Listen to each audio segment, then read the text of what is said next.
Har-Baugh Sports, the Bar, podcast, media, audio, and radio network. What do we have in store for you on this edition of the program? A little Har-Baugh out. Is Jim Harbaugh done? Maybe? By the time you even hear or watch this podcast, he may have been reinstated as he's filed a lawsuit along with the University of Michigan to try to get reinstated, an injunction, what have you, after the Big Ten lays this out pretty succinctly.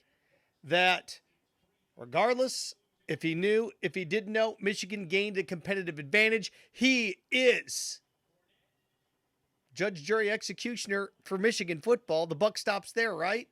So it's either Michigan football players. Oh, they didn't know. They didn't know. Oh, okay. Well, then they can still play, but Harbaugh can't. Oh, he didn't know. He didn't know. Come on. Somebody's got to fall on the sword. So we're going to look at that, what it means for Jim Harbaugh and what it means for Michigan going forward. Also, college football playoff plan. The commissioners. Power 5. Rest of college football. They're ready to roll. They got their plan in place for next season. The 5+7 model, which is probably the right thing to do. There's going to be a couple flaws in it. We'll look at that, but the attributes, I think, outweigh the flaws. And for Pete's sake, as the Chicago Cubs start to climb the ladder as a big-time potential suitor for Pete Alonso, what it'll take to get the former Florida Gator first baseman to the Windy City. All right, so Har-Baugh Sports, the Bar, you know the drill. Podcast, media, audio, radio network. Follow, share, like, subscribe at Har-Baugh Sports Twitter, at Har-Baugh Sports Instagram, Har-Baugh Sports Auditory Route, Buzzsprout, Spotify, Apple Podcast, Har-Baugh Sports Facebook page, Har-Baugh Sports YouTube channel, and of course, harpaughnsports.com. Jim Harbaugh, done for at least the rest of the regular season. And, you know, this is one of these things that everybody starts pointing at integrity, or this conference did it, that conference did it.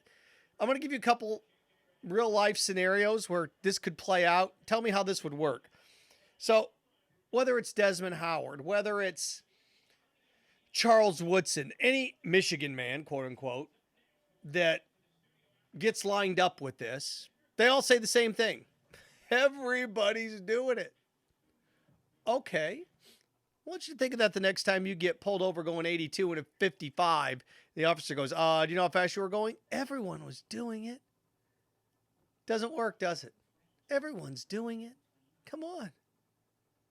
Everybody cheats on their taxes. Come on. Everybody's doing it.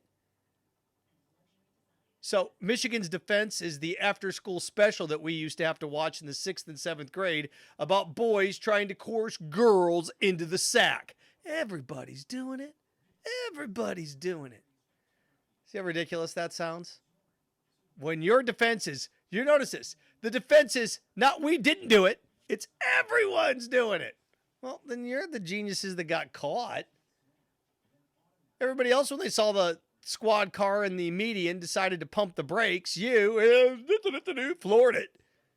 Well, they were going that fast too, officer. See? Doesn't fly, does it? And it's kind of one of those things, too, like at work, if you show up late. Well, so-and-so was late yesterday. Yeah, but the meeting was today. It was today. They didn't get caught. You did. And I look at this, and it's their right to sue, an injunction. And again, by the time you check out this podcast, he may be coaching. He may coach a Penn State game. Lawyers step in, figure this thing out. But the Big Ten's approach on this was actually pretty brilliant. The Big Ten's approach is what? At the end of the day, as they've taken the time to do this, they come out and say, look, whether or not Jim Harbaugh knew or didn't know, he's in charge of this program. He reaped the benefits from this quote-unquote advanced scouting, which is cheating or copying or whatever you want to call it. Isn't it?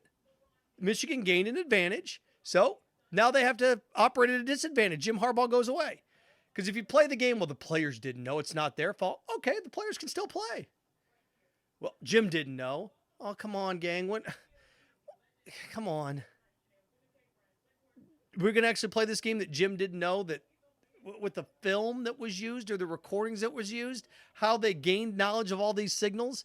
And another thing that I find fascinating about this is it wouldn't have mattered anyway. They would still be undefeated. Oh, come on. That's like sitting there a couple years ago. There's no doubt that the Houston Astros gained a competitive advantage with the trash cans and the strikes and the balls. You could tell me, I played baseball a long time. Yeah, I still have to make contact and I still have to drive the ball. But if I know there's a fastball coming on a 3-2 count, if I know, without a doubt, it's a fastball, and it's on the right plane, that removes 1/10 of a second or 100th of a second reaction time. Then now there's not a curveball, it's fastball, boom. And that whole one pitch, one spot type of thing, I know what's coming.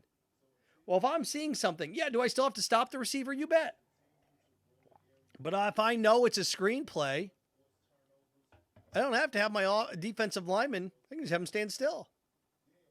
Can't block, can't get the screenplay off. Well, it wouldn't have made a difference. Of course it makes a difference. Stop this. It's the same people that you'd sit there and say, steroids don't make you a better baseball player. No, but make you a stronger one. 390-foot fly balls are now 415-foot home runs. Doesn't make a difference. If they didn't make you better, why would anybody ever do it? So anyway, as I look through all of these things and dissect all of these things and analyze all of these things, Jim Harbaugh's suspension, albeit untimely, it was going to happen. The Big Ten saves face a little bit, but when you take the high road, well, hey, we're better than the SEC.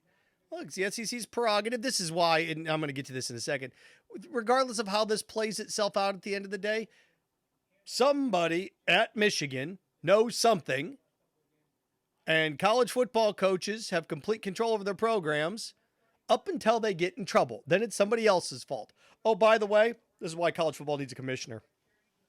If college football has an overarching commissioner, this solves a lot of these problems. But then in and of itself is the problem, isn't it? Oh, how many times I've told you, I've heard athletic directors, oh my gosh, sit there ad nauseum and sit there and say, well, this commissioner may not have our best interest in mind. You're right. He shouldn't. He doesn't. And he shouldn't. He should have the sport's best interest in mind, not the individual school's best interest in mind. So I look at this and say, you know what? The Big Ten acted. Okay. If they're wrong, they get sued, they'll lose. What do I think will happen? I think Jim Harbaugh will miss the Penn State game and then he'll be right back in the saddle. He'll miss one game. That's what I think will happen. And then this will go back and forth, and then next year things will figure themselves out, but I think he'll miss the Penn State game, and that'll be it. But you already see Michigan versus the world, us against the world. Jay McCarthy coming out and saying, bet, like, let's go. Oh, okay. Michigan's going to wear this like a backpack of doubt. Good for them. That's what I would do too. Everybody's out to get us. Nobody believes in us. Okay.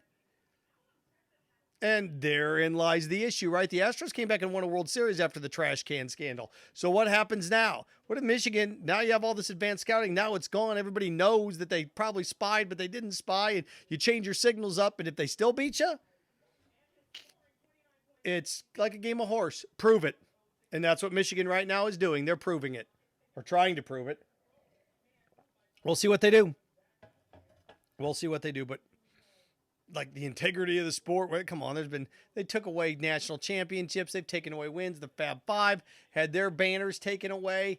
This happens, Reggie Bush had his Heisman taken away for crying out loud. So this happens, right? The integrity of the sport. People still forget for some reason, and I don't know why, that this is a TV show. Sports are a TV show now. They're a business, but they're a show. They're a show. And whether or not they make 5 or 6 movie sequels to original movie, like, oh, this movie ruins a franchise. No, it doesn't. You can still go back and look in Star Wars 1, New Hope, Empire Strikes Back, still stand alone. And the more bad ones they make, the better and more, I don't want to say pure, but the better the originals look.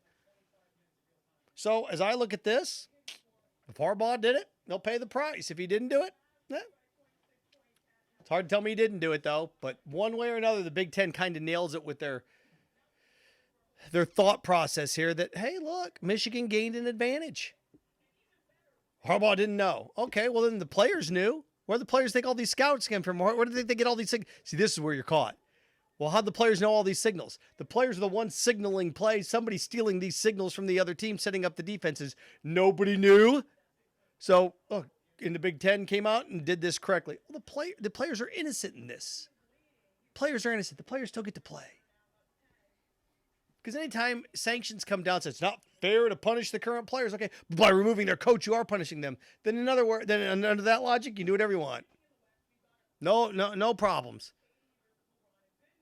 Big Ten handled it themselves. The NCAA kind of tiptoeing around this one. You saw a little bit here of conference, when they talk about major conferences breaking away, starting their own thing. The Big Ten policed itself. They set a standard. Now we'll see if anybody else follows. So there you go. I don't think it's going to matter against Penn State. I think Michigan's going to beat them anyway. But if Penn State does win, oh boy. Oh boy.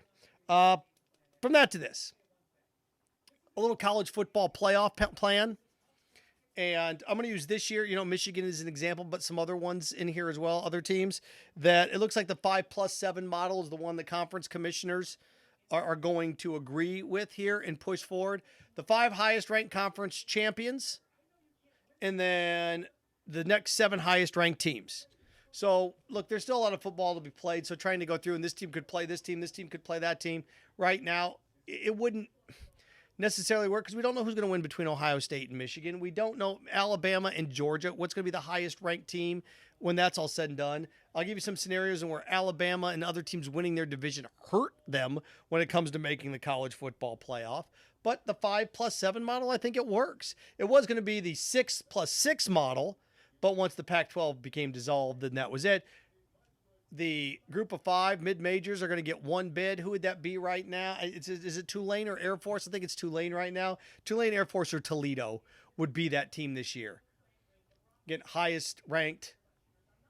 You also James Madison in the future. You're going to have Liberty. Programs like that are right in the cusp or right in the discussion of this as down the stretch we come. So there's where we're going to be when it comes to that. And that team, I have a hard time ever seeing that team not being a 12. Do you? Yeah, I mean, the non-power 5, group of 5 is going to end up where? At the one conference, well, they're going to be a conference champ and they're going to be a 12 seed. See, 5+7 doesn't mean the conference champ mid-major gets the 5 seed. It just means they're in. There's your little wrinkle. Boy, that would be something, wouldn't it? Could you imagine Toledo hosting Texas? Could you imagine Tulane hosting Oregon? That's not going to happen, though. Too much money at stake. But nonetheless, the 5+7, now there's flaws in it. And I'll point to a couple right now with this 5+7 model. The biggest flaw I see in it is you're going to punish teams for succeeding in the regular season and losing in their conference championship. Here are some examples. Louisville losing is 11-1. Louisville loses to Florida State at the end of the year. They're probably going to drop out of the top 12, right? They'll be in the top 12, play in the conference championship, lose and be out. Meanwhile, the Ohio State-Michigan winner doesn't get to go to the conference championship. The Ohio State-Michigan winner at the end of the year, both are undefeated. The winner gets to go to the conference championship game. The loser's in.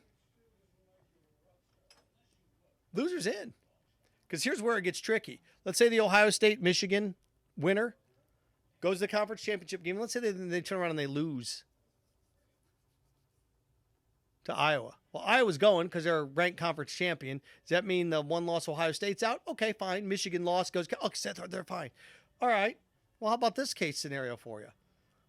Alabama holds the tiebreaker over Ole Miss. Alabama goes to the SEC championship game. Georgia beats them. Now they've got 2 losses. Ole Miss moves up in the poll, sitting there at 11-1. Ole Miss benefits by losing to Alabama in the regular season and not having to play Georgia. Now, that's not going to be the case because, of course, Ole Miss plays Georgia, and that's going to take care of itself. But there are scenarios that start to line themselves up. Oregon would be better off not playing Washington in the Pac-12 championship game. They'd be better off not getting there with 1 loss and just sitting out, hanging out, and being the 8th or 9th seed. Now you can sit there and say, well, you go to the conference championship, you could win, and then you could earn a bye. Of course you could. Of course you could. But the teams that are going to benefit are the ones sitting at home. And you know how you're going to see this? Watch what happens with Notre Dame. Grew up a Notre Dame fan, but there is such an unfair advantage for Notre Dame in all of this. Notre Dame, in this scenario, I know they just lost to Clemson, but let's say they'd beaten Clemson last week and finished 10-2. They'll play a conference championship game. So Notre Dame sit there at the end of the year ranked 12th. And its teams start to lose their conference championship game. Let's say Oregon loses to Washington. Oregon falls behind Notre Dame. Notre Dame's in. We didn't play. Are they going to protect teams that lose in their conference championship game? Of course they're not. And on the unlikely scenario, Penn State, Ohio State, and Michigan all finish with one loss. Because it could happen, right? Penn State could beat Michigan, and then Michigan can turn around and beat Ohio State. Say Penn State ends up in the Big Ten championship game and loses. Say 11-1 Penn State loses to 10-2 Iowa. Well, then Penn State's out, and Michigan, Ohio State, one of those two teams go? Well, Michigan go, Ohio State's out, and Iowa goes. Penn State punished for going to their conference championship game and losing. That's the one thing that I see with the 5+7 model that's going to sting. That's going to hurt. Going to a conference championship and game and losing and being punished. But there's some cool things that can occur too. Again, you can't use the top 12 right now as a scenario. But if you did, right now you'd have what? You'd have Texas at Penn State. Boy, that'd be a little interesting, wouldn't it? Texas playing in Happy Valley, 34-degree weather in December. Alabama loses to Georgia. Alabama's going to be right there around 9, 10, maybe 11. Could you imagine Alabama at the end of the year at 6th-ranked Ohio State, watching Alabama play in Columbus? See, those for the longest time. And again, I'm guilty of this because I'm a Midwest kid grown up. Coming down and playing in SEC land in beautiful warm weather, get worked. During bowl season, teams get worked. It's going to be interesting to see what happens once warm weather teams have to come to the cold. Because it's 6 one, half dozen another, right? Big Ten teams are built for that type of weather because half the games are played in 50-degree or below weather. Well, we're not built for that. Oh, okay. Same thing in the NFL when you get dome teams outside. Look at them to the Dolphins when they have to go into cold weather. Get worked. It's like being Green Bay, Kansas City, and Baltimore. That's why like the Ravens and the Chiefs aren't afraid of teams like the Dolphins or any warm weather team coming to take them on. We're good. We're good. See, as a Chiefs fan, I can sit there and tell you, if the Chiefs are in the postseason, the Jags could be 13-4. And I'd be more scared of the 11-6 Bengals because of the weather that they play in. So there's that. All right. So it looks like we're with the 5+7 model, and I'm okay. I'm good with it.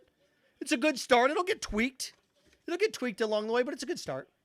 Want to wrap with this for Pete's sake. Pete Alonso, Sports Illustrated, with the story that New York Mets listening to potential offers on Pete Alonso, but also trying to work a deal out with him. And what do I think? I think Pete's going to want $40 million a year over 8 years. 8,320 do it for Pete. Is that enough? 8,320 for a guy that's going to do what? On average, Pete's going to give you over the course of the next years. On average, I think Pete's going to give you anywhere between 35 and 40 home runs and 110 RBI a year. On average. Well, he's going to hit 50. Okay, but there's some years he's not going to. So I think Pete's a 40, 110 guy, at least for the next 5 or 6 years. He's a 40, 110 guy, going to hit probably 225. He's going to be maybe a slightly better version. He's not going to strike out as much as Kyle Schwarber. He's going to hit 30 points higher than, he's going to hit 30 to 35 points higher than Kyle Schwarber is what he's going to do. See, the Cubs already had Pete Alonso when they had Kyle Schwarber. So, is he worth $40 million a year? Don't know. But that's what he's going to ask for. Ohtani's going to ask for 50. So, even if you say, Pete, you're not going to get that. Oh, okay, what's Pete going to get? Huh? 8 years, $35 million a pop. So, 8,280? 8,280 going to get it done for Pete? At least. Pete's going to get at least 8,280. At least 8,280. So, what's it going to cost the Cubs? And I went through and looked at this. From the Mets' perspective, now, Pete Alonso in Chicago with the Cubs would be fantastic. I know the Wells are 353. The Cubs have some of the deepest foul poles in baseball. 353 down the line. Most are 333, 340 in some cases, but the Cubs are 353 because of the Wells. But Pete Alonso is going to feast at Wrigley. I expect, Pete could hit 50. If Pete signs for the Cubs for 8 years, he could hit 50 home runs 3 times over that stretch. He's going to feast at that place. He just is. So I look at Pete Alonso at Wrigley. He could be a monster. It gives him a big name. It gets him a big bopper. Been a while since the Cubs had just a big monstrous bopper there. So I looked, and what do you want if you're the Mets? Well, he's in the last year of his contract. You're not going to get 6 prospects. There's 3 guys out there, the Mets, I would ask for. The first guy is Cade Horton, right-handed pitcher. He was their first-round pick, the Cubs' first-round pick in 2022. So last year, he's at Double-A, Tennessee. Was he 4-4 this year? Right around a 3 ERA. So I'd ask for Cade Horton, the Cubs' number 1 pitching prospect. I'd also ask for Owen Casey, outfielder. He's one of the Cubs' top outfield prospects. Owen Casey last year at Double-A hit 289 and hit 22 home runs. So I would ask for the Cubs' top pitching prospect, Cade Horton, and then Owen Casey, one of their top outfield prospects. 289, 22, and 84 at Double-A. And I'd actually ask for a third as well. And the third one, is it Matt Mervis? Matt Mervis, the Cubs' best first base prospect. I got to replace Pete Alonso. And he's at AAA, right? Matt Mervis, 22 home runs, 78 RBI last year. What'd he hit? 250-ish? So, if I'm the Mets, Pete Alonso to the Cubs. In return, Cade Horton, top pitching prospect to the Cubs. He's at Double-A, first-round pick last year. Owen Casey, Cubs' top outfielding prospect. He hit 289 at Double-A, 22 home runs, 84 RBI. And then Matt Mervis, first baseman at AAA. Was he 25 years old? 22 home runs, 78 RBI, hit 259 last year. So, immediately, Mervis can come in and play first base. Is he going to do 22 and 78? No. Probably 15, 65. So, okay, we got some home runs there. Got a top prospect, and I got a pitcher. That's how you rebuild it if you're the Mets. Now, would the Cubs do it for those 3 guys? Don't know. Maybe that's too much of a price tag. But for a guy that's going to hit me 45, 50 home runs a year for the next 6, 7 years. Now, the crux of this is Cubs are going to look at the Mets and go, yeah, and we have to pay him. So you're not going to get it because we have to sign him. It's not like we can control him 3 years. We got to get a deal worked out beforehand before we make this deal. You don't want to Cubs, you don't do this unless you get him to sign a long-term deal like now. You have to talk to Pete Alonso and say, look, we'll make this trade, but you're going to sign 8 years, 300. We're not going to play this game once you get here. We're not going to Juan Soto this thing. So we'll see. Is it worth it if you're the Cubs? Is it worth giving up your look, any deal's going to have Cade Horton in it. I'm telling you right now. The Mets aren't going to do this without getting a stud pitching prospect in return. They've lost Jake DeGrom. They've lost, they traded away Max Scherzer. They traded away Justin Verlander. They got a pretty decent outfield prospect from the Astros. Their top outfield prospect came back. So if you're the Mets and you can get Cade Horton like Owen Casey, now you've got 2 top outfield prospects coming back your way, and you got the Cubs top. Then you've got a rebuild going on. For Pete's sake, what's the best thing? The Mets have just done a terrible job of marketing Pete Alonso. Terrible job. Here in New York City, I mean, the fact that he's hit more home runs than Aaron Judge. Aaron Judge had the monster season, but Pete Alonso's hit more home runs than anybody else in baseball the last 4 years. Just gets lost in the shuffle in New York. Polar bear. It's being cold weather anyway, right?